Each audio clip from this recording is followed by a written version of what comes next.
Salut à tous, j'espère que vous allez bien. Demain, il y a le Barça qui joue.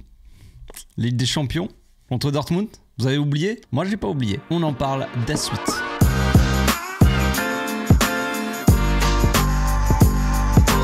Au passage, n'hésite pas à nous rejoindre si c'est pas encore fait et à partager la chaîne autour de toi, ça fera plaisir à tonton. Avant de démarrer cette magnifique vidéo, ce magnifique avant-match, et je tiens à vous parler d'un petit truc. J'ai lancé mon Discord.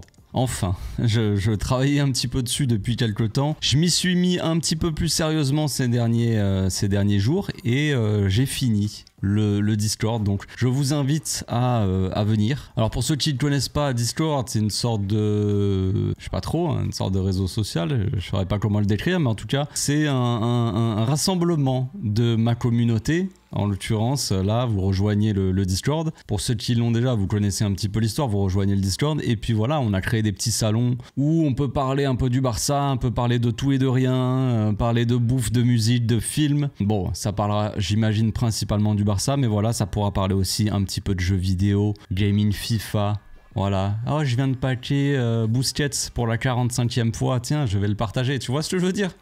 Vis ma vie d'ouvreur de pack éclaté. Mais enfin bref, vous voyez ce que je veux dire. Donc en gros, je vous invite à rejoindre le Discord. On va essayer de créer quelque chose de sympathique. Dans la bonne ambiance, évidemment, dans le respect. Dans le respect, les amis. Donc je vous partage le lien. Le lien est dans la description de la vidéo. Vous avez juste à cliquer dessus. Normalement, vous allez rejoindre si vous avez déjà un compte, tout ça. Vous connaissez un peu l'histoire. Pour ceux qui n'ont pas de compte, je vous invite à en créer un. C'est assez sympathique, hein. Franchement, je m'y suis mis il n'y a pas si longtemps que ça à Discord. Et c'est pas mal. Voilà. On va se régaler. Bon, Barça, Dortmund. Match assez intéressant, match de Ligue des Champions déjà. Donc qui dit match de Ligue des Champions dit excitation.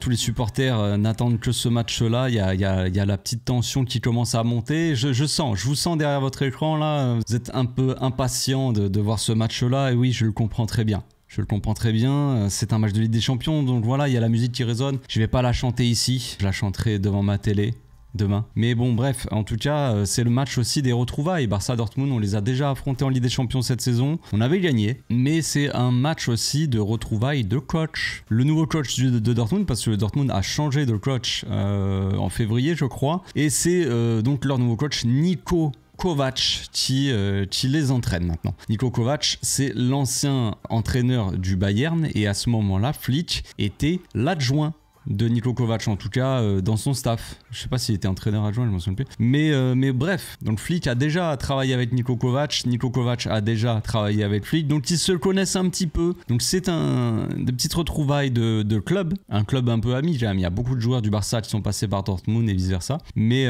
Aubameyang, Dembélé, tout ça. Mais voilà, des petites retrouvailles toutes sympathiques, toutes mignonnes entre Kovac et Flick. Nul doute qu'ils vont se galocher avant le match pour les retrouvailles. Enfin, galocher. Disons, au moins faire un câlin dans un premier temps. Bref, donc le dernier match, le contexte déjà du dernier match était assez délicat pour nous, parce que quand on a affronté Dortmund la dernière fois, on était dans une mauvaise passe. On les a affrontés quand? Je crois que c'est en décembre. Et on s'en souvient un petit peu de ce moment-là. On avait un petit peu plus de mal. C'était un peu notre moment un peu creux de la saison. Novembre-décembre, il y a eu pas mal d'enchaînements de matchs moins bons, disons, des résultats qui n'étaient pas forcément au rendez-vous comparé là au début d'année où on enchaîne vraiment des bons résultats, même si on reste sur un match nul contre le Betis. Mais bon, ça arrive aussi d'avoir un petit faux pas, nous ne sommes pas des machines. Mais à ce moment-là, c'était quand même un contexte un petit peu différent. Le Barça avait un peu de mal, et pourtant, contre Dortmund, on avait fait plutôt un bon match avec un grand Ferran Torres qui avait mis un doublé pour offrir la victoire au Barça. On se souvient aussi de Guirassy qui avait mis un doublé face au Barça. Attention à lui, évidemment. Meilleur buteur de Dortmund en Ligue des Champions. Mais bon, on en parle après. Donc voilà, le contexte est un petit peu posé. La dernière fois, nous, on n'était pas trop bien. C'est eux peut-être qui sont un petit peu moins bien que la dernière fois qu'on les a affrontés. Je vais vous montrer un petit graphique d'ailleurs pour représenter un petit peu ça. Ça, c'est à peu près le moment où on les a affrontés. Peut-être juste avant, je crois qu'on les avait affrontés cette semaine-là, entre le 6 et le 13 décembre. Et on voit que Dortmund était plus ou moins à la 6e place. Voilà, 5e, 6e place. Ils avaient un petit peu chuté au classement par rapport au début de saison, mais ça se stabilisait autour de ça. Et puis après, on les a affrontés et je dis pas que c'est grâce à nous, mais disons qu'au moment où on les a affrontés, juste après, il y a eu un petit peu une descente, une petite chute, disons, au classement pour Dortmund qui se retrouve actuellement 10e, donc il stagne un petit peu 10e place. À noter aussi que le changement de coach est arrivé autour de la 20e journée là. Vous voyez, donc il y a une certaine stabilisation du club depuis le changement de coach, mais ils ont gagné une place, mais rien de fou non plus. En termes de résultats, ça reste assez régulier, ça stagne, disons, à cette 10e place là, ce ventre mou de Bundesliga. Dortmund qui vit une saison peut-être un petit peu plus compliquée que d'habitude. Donc voilà pour le contexte du match. Maintenant on va passer un petit peu à des stats. On va regarder un petit peu le stat graphique, tout ça. J'ai préparé un petit truc assez sympathique, vous allez voir, c'est magnifique. On va comparer un petit peu le style des deux équipes. Tout d'abord avec un petit graphique, vous avez l'habitude de voir ça dans mes vidéos parce que j'aime bien de temps en temps montrer un petit peu le style des équipes avec des graphiques comme ça permet de visualiser un petit peu plus le style de jeu des équipes, même si c'est pas forcément très représentatif, ça reste un graphique. Mais on voit ici le Barça, le Barça en rose qui excelle dans beaucoup de domaines. Alors là, je précise, c'est en championnat. Donc est-ce que c'est très représentatif de la Ligue des Champions par rapport au championnat? On sait que des fois des équipes sont beaucoup plus fortes en Ligue des Champions qu'en championnat, mais de montrer un petit peu les championnats, ça nous permet aussi de voir la régularité, la constance des équipes à jouer d'une certaine façon. Donc on voit que le Barça est assez bon dans tous les domaines. Le seul domaine où on est un peu moins bon, on va dire, c'est le physique, c'est-à-dire les duels, tout ça. Mais sinon, en contre-attaque, on est une des équipes, je crois qu'on est l'équipe du top 5 européen qui fait le plus de contre-attaque. Bref. Mais en défense, on est plutôt bon dans le pressing, les buts, le nombre d'attaques, donc le nombre d'actions dangereuses, tout ça qu'on se procure. La possession, on excelle dans tous les domaines. On voit Dortmund se rapproche un petit peu de nous dans la possession. C'est une équipe qui a le ballon normalement. À voir donc si ce combat-là, ils vont le gagner ou on va le gagner nous. Logiquement, on devrait le gagner nous. On devrait avoir quand même un peu plus la possession. Donc qui dit possession pour nous dit jeu un petit peu différent pour Dortmund. Ils vont devoir peut-être jouer plus les contre-attaques que des attaques placées, on va dire. Et on voit là où Dortmund a énormément de mal par rapport au reste, c'est dans la défense. Vous voyez le chiffre ici, nous, c'est en termes de pourcentage, mais en défense, on est à 92,7%, donc on est très bien placé. En termes de défense, on est très, très bon, très efficace, on va dire. Et on voit que Dortmund, ils sont à 44,7%, donc c'est assez faible dans ce domaine-là, le niveau défensif. Et en plus de ça, il faut noter quand même que leur meilleur défenseur, leur meilleur joueur de leur équipe, Schlotterbeck, si ça se prononce comme ça, sera absent. Autre graphique ici, donc vous voyez, c'est les tirs cadrés concédés toutes les 90 minutes. Ici sur la gauche, la colonne. Et en bas, c'est les contre-attaques par 90 minutes. Donc c'est le nombre de contre-attaques. Donc on voit que le Barça, quand même, en termes de contre-attaques, c'est l'équipe top 5 européen qui en fait le plus. J'ai plus l'équipe qui est tout à droite, là au-dessus de nous. C'est pas très grave. Mais voilà où se place un peu Dortmund par rapport à nous. Ils concèdent beaucoup plus de tirs, donc beaucoup plus d'actions, d'occasions. Nous, on en concède au final pas énormément. Je pense qu'en bas du classement, ceux qui en concèdent le moins, c'est peut-être Retafe ou des équipes comme ça, mais il y a peut-être aussi le PSG là-dedans qui sont très très forts cette saison. Mais voilà, on voit à peu près la différence. Là, c'est vraiment juste contre-attaque. C'est pour montrer à quel point le Barça fait beaucoup de contre-attaques cette saison et concède pas tant que ça de tirs par match, à l'inverse de Dortmund. Et dernier petit graphique ici, c'est la possession en bas et les buts encaissés par 90 minutes. Donc on voit que Dortmund encaisse un peu plus de buts que Girone. Ça veut pas dire qu'on va leur en mettre 6, ça ne veut pas dire ça, évidemment, mais on voit que c'est pour vous montrer à peu près, en termes d'équipe, au niveau de la défense, ils encaissent à peu près autant de buts que Girone en championnat. Donc après, c'est pas les mêmes championnats en Allemagne et en Espagne, c'est à noter, disons. Le Barça, ils sont en jaune en bas dans le coin à droite, et on voit on voit 3 équipes, de toute façon, à peu près dans toutes les statistiques, le nombre d'attaques, le nombre de buts, le nombre de la possession, tout ça, on voit que le Barça est souvent très proche du PSG et du Bayern cette saison. Donc il y a 3 équipes qui sortent du lot, on va dire, et qui se ressemblent un petit peu. Il y a le PSG, Bayern et le Barça, même si en termes de contre-attaque, le Barça est quand même beaucoup plus utilise beaucoup plus les contre-attaques que le PSG et le Bayern qui sont plus sur des attaques placées vraiment. Donc en termes de possession, la meilleure équipe c'est le Bayern, mais on est juste derrière le PSG. C'est léger, mais voilà. Et en termes de buts encaissés, voilà, on encaisse aussi très peu de buts. Les équipes qui sont tout en bas là, c'est des équipes comme l'Atlético, comme Retafe, des équipes qui posent le bus généralement. Bon voilà pour les petits graphiques, j'espère que ça vous a plu.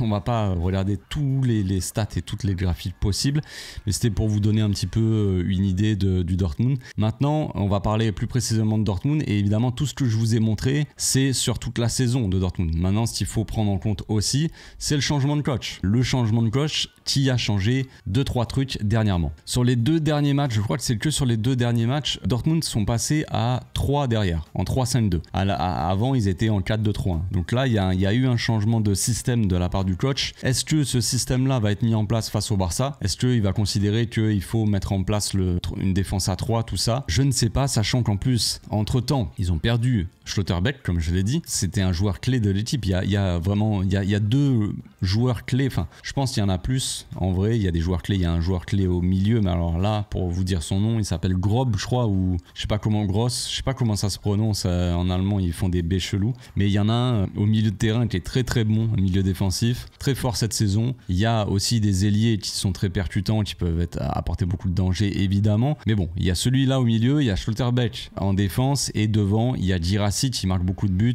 Adeyemi qui provoque aussi beaucoup, qui crée beaucoup d'occasions, qui manque peut-être un petit peu d'efficacité, Adeyemi, mais il y a surtout Girassi qui a mis 10 buts, qui est le meilleur buteur de Dortmund en Ligue des Champions, le meilleur dans le domaine des passes décisives aussi. Je crois que c'est peut-être lui, ou alors c'est Gross, je sais plus, mais en termes de buts et passes D, Girassi est au-dessus, et derrière il y a Adeyemi. Donc c'est les 2 plus efficaces, les 2 plus décisifs dans cette Ligue des Champions pour le Borussia Dortmund, c'est Girassi et Adeyemi. Donc dernièrement, ce qu'on a vu, c'est que Girassi il a pas trop joué. Alors est-ce que c'est parce qu'il y a eu un retour de trêve, qu'il a dû voyager, tout ça, qu'il était un peu fatigué, sachant que pendant la trêve, je suis même pas sûr qu'il ait joué avec sa sélection, je sais plus, je crois que j'ai regardé, mais il me semble qu'il a quasiment pas joué, ou pas joué du tout. Mais bon, il y a eu le voyage, il y a eu les trucs, donc voilà, peut-être c'est un peu comme Rafinha, vous savez, qui s'est reposé dernièrement. Donc Girassi, est-ce qu'il sera titulaire ou pas, je sais pas, parce que sur les 2 derniers matchs, quand ils ont joué en 3-5-2, c'était Beyer, je crois. L'attaquant, je crois qu'il s'appelle comme ça, de Dortmund, qui a marqué en plus de ça. Je crois qu'il a marqué un doublé ce week-end. Girassi est rentré ce week-end contre Fribourg et il a marqué aussi un but. Il est rentré à la 60e. En 30 minutes, il a marqué. Donc il y a de l'efficacité. Il y a une fréquence de but aussi, d'un but toutes les 90 minutes pour Girassi. En Ligue des Champions, je précise. Ça va être le joueur à suivre devant. En défense, Dortmund, ils ont des défenseurs comme Emre Can, par exemple, qui joue en défense centrale depuis quelques temps maintenant. C'est pas le genre de joueur qui est très rapide. Donc est-ce qu'on va avoir, nous, besoin de joueurs qui vont mettre un petit peu de vitesse, qui vont prendre de vitesse cette défense qui est un peu lourde, peut-être un petit peu lente? Du coup, ça me fait penser un petit peu à l'Atlético Madrid, en fait, cette équipe de Dortmund. Je pense que ça peut être un match un peu similaire par rapport à ce qu'on a fait contre l'Atlético Madrid dernièrement, où on a une équipe de l'Atlético Madrid la dernière fois qu'on a joué contre eux et qui ont joué en 3-5-2. Est-ce que cette équipe de Dortmund va jouer aussi en 3-5-2? Ils ont des défenseurs assez costauds mais assez lourds et assez lents. Est-ce que on a besoin de joueurs, nous, rapides, tout ça? On pense à Jiménez, vous savez, j'avais sorti l'analyse du Barça contre l'Atlético et on avait vu que Ferran Torres, il avait pris de vitesse. Jiménez, tout ça, que Jiménez, il avait du mal, et Jiménez, il me fait un peu penser à Emre Can, tu vois, c'est un mec un grand gaillard, tu vois, mais qui est un peu lent. Et est-ce que Ferran Torres va réussir à, s'il joue évidemment, s'il est titulaire, et on parlera du 11 après, est-ce qu'il va réussir à se démarquer, tout ça, avec la qualité de passe d'un Lamine Yamal, d'un Pedri, d'un De Jong, tout ça? Il y a aussi évidemment Rafinha qui peut prendre de vitesse cette équipe, cette défense, avec beaucoup d'appels dans son dos. Le pressing aussi va être intéressant. Dortmund qui, à mon avis, va potentiellement essayer de sortir court. S'ils sortent court, il va falloir faire un gros pressing pour les gêner, parce que on a vu par exemple contre Fribourg ce week-end, alors je sais pas s'ils ont pris un but, mais je crois que oui, je crois qu'ils prennent un but ils essaient de faire une relance, le défenseur essaie de ressortir le ballon, gros pressing de Fribourg, et derrière il y a une occasion. Donc à voir si on peut gêner cette équipe là, et rien qu'avec notre pressing, qui est un des meilleurs pressings d'Europe, avec le PSG et d'autres équipes évidemment, mais on est vraiment très fort dans le pressing, donc à voir si on peut aussi les gêner dans ce domaine là. On a vu que le Betis déjà a eu du mal. On sort d'un match nul contre le Betis, certes, on en a déjà parlé, mais il y a eu un gros match, une grosse performance de notre équipe quand même dans le pressing, tout ça. On a énormément gêné ce Betis qui n'a clairement pas du tout joué son football en fait. Donc on va voir contre Dortmund. Faut pas rester fixé sur le résultat du match nul, c'est pas la fin du monde. On a quand même fait une grosse perf, et contre Dortmund, je pense qu'on peut aussi sortir une grosse perf et évidemment potentiellement gagner ce match. C'est le but de toute façon. Donc concernant le Barça, bon, les joueurs clés vous les connaissez un petit peu évidemment, bon, t'as l'impression qu'il y a beaucoup de joueurs clés, mais en vrai Lamine, Pedri, Frenkie, je les mets un peu ensemble au milieu de terrain. C'est l'association des deux, elle est très importante, incroyable. en termes de niveau, de possession, pour garder le ballon, pour avoir la main ou le pied sur le ballon plutôt. Main, on n'est pas au basket frérot. Ce Pedri-Frenkie là, ce duo là fonctionne très bien au milieu. Lamine Yamal évidemment qui aura son importance, apporter son danger, tout ça, du danger, et on a vu contre le Betis, peut-être qu'il en faisait trop, peut-être qu'il essayait d'aller un peu tout seul. Il y avait aussi une certaine fatigue, mais est-ce qu'on peut se passer de joueurs comme ça pour un match de Ligue des Champions? Non, il fallait faire tourner soit ce week-end, soit le week-end prochain, mais là c'est la Ligue des Champions, c'est pas le moment de faire souffler des joueurs en soi. Tu peux les faire souffler en cours de match, mais tu les mets titulaires, c'est une obligation. Si tu veux faire comment? Donc à noter qu'il y aura le retour aussi d'Inigo Martinez normalement. Je sais plus s'il avait été convoqué la dernière fois, mais là il est à l'entraînement, tout ça, donc ça parle d'un potentiel retour dans le 11. Il y a aussi la question Fermin et Gavi. Là il y a une info qui est sortie comme quoi Fleet il a mis la compo un peu, il a fait travailler un 11 qui pourrait être le 11 donc de demain. Donc c'est un 11 classique avec Inigo en défense, Koubarsi, Koundé et Baldé évidemment. Au milieu Pedri, Frenkie et Fermin, et en attaque Lewandowski, Lamine et Rafinha. Donc Lewandowski titulaire en Ligue des Champions, ça me paraît assez évident. On va en parler dans le 11, mais j'essaierai autre chose personnellement, mais à tester, à voir, je sais pas. Lewandowski, voilà, ça reste l'attaquant, le numéro 9 de l'équipe, ça reste la Ligue des Champions, c'est un championnat et une équipe qui connaît, enfin un championnat, Dortmund il connaît quoi, ce championnat allemand, donc aussi ça peut marcher, ça peut fonctionner évidemment. Donc là, la seule interrogation un peu de ce 11 là, c'est est-ce que ça sera Fermin ou est-ce que ça sera Gavi? Est-ce qu'on va avoir un Gavi, on l'a vu ce week-end contre le Betis, sur le but qui se projette, tout ça, ok, mais c'est un joueur quand même qui est plus participatif et qui est un petit peu plus bas, qui rejoint un petit peu les autres milieux pour avoir cette domination au milieu de terrain, mais c'est moins un joueur qui se projette comme Fermin. Fermin il a un jeu un petit peu plus direct, à plus se projeter vers l'avant, jouer plus les contre-attaques, tout ça. Donc est-ce qu'on va avoir besoin, si en plus de ça il joue à 5 derrière, est-ce qu'on va avoir plus besoin d'un milieu de terrain aussi qui apporte en attaque? C'est la question, mais c'est possible que oui. C'est possible que oui. Maintenant, vous avez dû voir un petit peu, vous savez, il y a le contexte un peu du match et l'actualité un peu autour du Barça, c'est Rafinha, voilà, ça a fait un peu de bruit, on en a déjà parlé dans la FAQ hier, donc je vais pas en reparler. Mais il y a une petite com aussi de la part du Barça depuis hier, voilà, il partage un peu des photos de Rafinha qui sourit, qui est avec ses collègues à l'entraînement, qui est tout joyeux. Il y a une photo aussi du Barça qui est sortie sur Twitter ou sûrement sur Instagram, de Flick avec Rafinha, ils sont en train de discuter, Flick il a son bras derrière Rafinha en mode on est super potes, ouais. Enfin tu vois quoi. Donc il y a une certaine communication de la part du Barça, logique, vu que Rafinha ça fait beaucoup de bruit, le fait qu'il ait poussé un petit peu, qu'il se soit embrouillé, voilà, t'avais l'impression qu'il était presque vénère, pas forcément contre Flick, mais bon Flick il est allé le voir, bref vous avez vu la vidéo, donc il y a une com derrière du Barça qui essaie de dire non mais il y a aucun problème, tout se passe bien dans le vestiaire. De toute façon on le voit les gars, c'est des énervements après les matchs, il y a de la frustration de la part des joueurs. Une heure après c'était fini, hein. Probablement ils sont allés au resto ensemble, chacun est rentré chez soi, le lendemain ils étaient là en train de rigoler ensemble. Ça reste une équipe, un vestiaire de football les gars. Dans un vestiaire il y a toujours un petit peu des embrouilles, sachant que là c'est même pas une embrouille de vestiaire. Il y a toujours, voilà, tu peux être frustré, un peu vénère après les matchs, des fois une heure après dans le vestiaire, après c'est ils mettent la musique et c'est fini tu vois. Donc il faut pas se prendre la tête avec ça, ça va bien se passer. Il faut que Rafinha il se refocus un petit peu sur sa saison, sur lui-même, sur ses perfs, et qu'il aille chercher son ballon d'or. On va passer maintenant au 11 les amis, c'est parti. Voici donc mon 11 pour le match de demain contre Dortmund.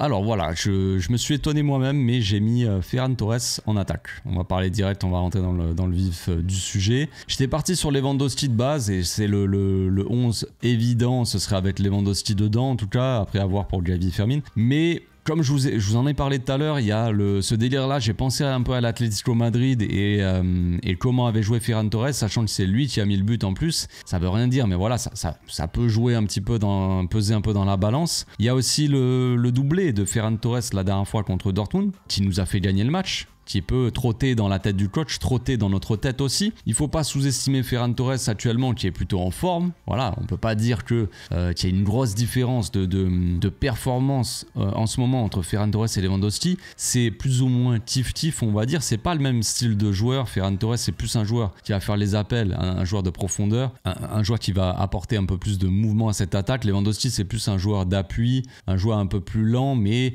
qui va être plus physique aussi, un peu plus pesé, ouais, physiquement sur cette défense de Dortmund. Donc c'est un choix tactique pour ma part. Je suis pas sûr que Ferran soit titulaire demain, franchement, mais c'est mon 11, donc c'est moi je ferai ça. Ça veut pas dire que le coach va vraiment faire ça, mais bref, en tout cas on aura une équipe, je pense, assez proche de ça. Inigo et Koubarsi, on va les inverser quand même, hop, voilà, c'est mieux.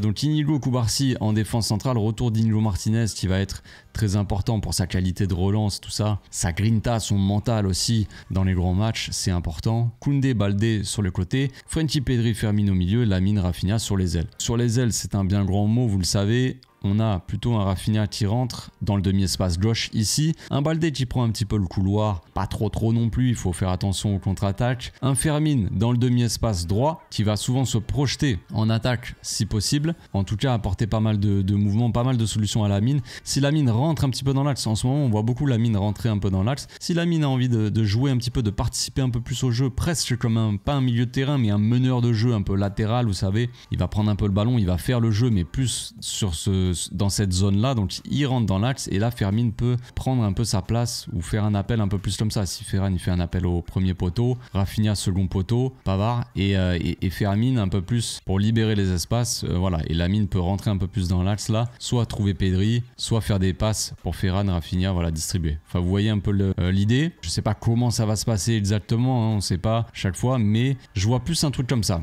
Est-ce que Fermin et Ferran, est-ce qu'ils peuvent jouer ensemble, on va dire, est-ce qu'ils se retrouveront pas trop dans la même zone, parce qu'on sait que Lewandowski il a plus tendance à revenir un petit peu et pas forcément prendre trop la profondeur, donc du coup Rafinha et Fermin prennent la profondeur, même des fois Lamine. Justement, je pense que ça peut être assez intéressant, le fait qu'il y ait beaucoup de joueurs qui apportent beaucoup de mouvements. Ferran Torres, on le voit quand il est en pointe, il fait pas que des appels dans la profondeur non plus. Des fois, il fait des appels pour venir demander le ballon, par exemple à Pedri ou à Frenkie. Quand ils ont le ballon ici, quand on est assez bas, il vient chercher le ballon et justement quand il vient chercher le ballon, il peut peut-être faire, enfin Rafinha peut faire un appel dans le dos. Par exemple, ce qu'on a vu des fois, la dernière fois par exemple, c'est De Jong, vous vous souvenez, De Jong assez proche qui va trouver Ferran Torres, ils ont joué un petit peu à 1-2 tout ça et après De Jong il envoie Baldé je crois et Baldé il se centre, bref. Il peut y avoir des combinaisons intéressantes avec un Ferran qui vient jouer ici, qui revient un petit peu dans les pieds et joue en une touche. Il peut trouver ses coéquipiers à côté de lui, par exemple, imaginons Frenkie ou Pedri donne la balle à Ferran, Ferran il revient un petit peu, il joue en une touche en remise sur Fermin Lopez par exemple, et pendant ce temps-là, Rafinha il part dans le dos derrière Ferran, tu vois. Il part comme ça, tu vois. Il part dans le dos ici, Ferran il redescend, il touche Fermin, Rafinha part dans le dos et Fermin envoie Rafinha par exemple dans le dos de la défense. Bref, c'est des petites idées de combinaison, mais vous voyez un petit peu l'idée. Avoir beaucoup de joueurs de profondeur, mais aussi des joueurs qui viennent participer, des joueurs qui bougent un peu dans tous les sens. On sait que Rafinha peut se retrouver vachement dans l'axe et Ferran peut aller dans cette zone-là aussi à gauche. Fermin pareil, il peut y avoir des échanges de position. Il n'y a aucun problème avec ça. Il y a énormément de liberté donnée aux joueurs avec Flick, depuis qu'il y a Flick, quoi. Bon, on aura plus ou moins une défense peut-être à 3 avec un Koundé un peu plus haut que les autres, comme d'habitude, hein, vous savez, c'est un peu asymétrique. Koundé qui se retrouve par moment au même niveau que Baldé. Baldé qui est un peu à ce niveau-là, Koundé à ce niveau-là, vous savez. Baldé il monte pas aussi haut que Lamine, hein. Lamine il est souvent très seul, très haut, très écarté pour étirer cette défense. Baldé il fait les appels, plonge quand on le sert, quoi. Mais sinon il n'est pas figé là-haut, quoi. Bref. Voilà pour mon 11, voilà pour l'avant-match. J'espère que ça vous a plu, je sais pas ce que vous en pensez. Oui, il y a des débats Fermin, Gavi. C'est pas les mêmes profils, donc ça va demander des choses différentes. Si on veut mettre Gavi sur le terrain, peut-être qu'il y aura moins de profondeur, moins de mouvement, on va dire, moins d'appels dans le dos de la défense. Un Fermin, mais il y aura peut-être un peu plus de contrôle de ballon. Fermin, c'est un joueur qui est beaucoup plus à jouer vers l'avant, plus direct. Gavi, ça va être un joueur qui peut un peu plus poser le jeu, on va dire, plus que Fermin, quoi. Il y a aussi donc la titularisation de Ferran ou pas. Est-ce qu'on veut un attaquant comme ça qui va beaucoup bouger et après peut-être on peut le remplacer et faire entrer un Lewandowski une fois que la défense est un peu plus fatiguée, on va dire, par Ferran, tu vois. Vous voyez l'idée? Est-ce qu'on fait ça ou est-ce qu'on fait plutôt l'inverse? On met Lewandowski et puis si ça fonctionne pas, on fait rentrer un Ferran Torres en deuxième mi-temps qui va être un peu plus qui va apporter un peu plus de mouvement, disons, et avec une défense un peu plus fatiguée, peut-être qu'il pourra plus facilement prendre de vitesse cette défense. Est-ce que Ferran Torres est meilleur en rentrant sur le terrain qu'en étant titulaire? Ça c'est possible aussi, il faut peut-être le prendre en compte. Voilà, ce sera au coach de prendre ces décisions-là, mais voilà, c'est un avis, quoi. Et puis après en défense centrale, est-ce qu'il faut mettre par exemple Ronald Araujo, s'il y a Guirassy, un mec un peu plus physique, on va dire, qui va jouer les duels face à un Guirassy qui est assez imposant aussi, et à la vitesse qu'il qui compte aussi, d'Adeyemi, tout ça. Ça va être important de faire attention à cette vitesse-là parce que on a des attaquants, enfin même des joueurs, des ailiers ou même des attaquants de Dortmund qui sont quand même très rapides. Donc attention aux contre-attaques, surtout qu'on a tendance à jouer évidemment avec un bloc très très haut, une ligne défensive très très haute. Et je pense que évidemment le Dortmund va essayer d'utiliser ça contre nous, évidemment, de passer par les côtés peut-être et de faire des appels dans le dos de la défense en direction de l'axe, jouer sur les côtés, faire des transversales. Vous savez, on en a déjà parlé souvent cette saison. Beaucoup d'équipes, le Real Madrid et tout, beaucoup d'équipes avaient essayé de nous battre comme ça et il y en a qui nous ont posé plus de problèmes que d'autres. On va voir. Réponse demain les amis, on se retrouve dans le live d'avant-match, 1 heure avant le match et puis après pour le débrief. D'ici là, portez-vous bien, passez une excellente journée, à demain. Ciao.